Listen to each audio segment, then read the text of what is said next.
Բայց ինձ անհանգստացնում է այն, որ ըստ էության իրադարձությունների զարգացման, մեկնաբանության եւ տեսլականի մասին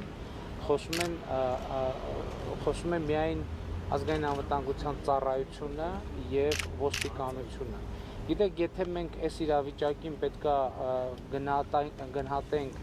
քրեական օրենսգրքի որևէ հոդված բացելով եւ ցիտելով, սա նշանակում է մենք իրավիճակը ճիշտ չենք գնահատում եւ ճիշտ չենք հասկանում տեղի ունեցողի դրդապատճառները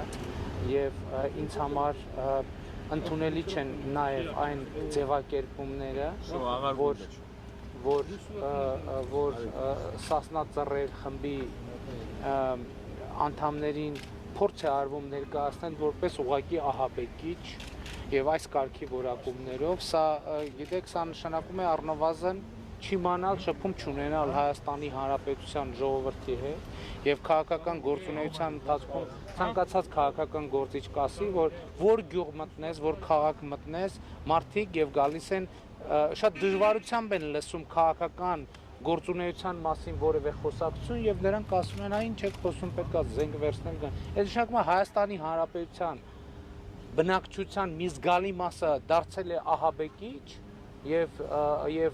Սերժ Սարգսյանը իր գործունեության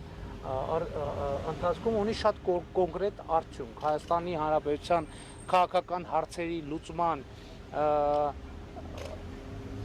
վերաբերյալ քաղաքացիների, չեմ ուզում ասել մեծամասնությունը, բայց մի հսկայական զանգված ունի ուժային լուծման պատկերացում։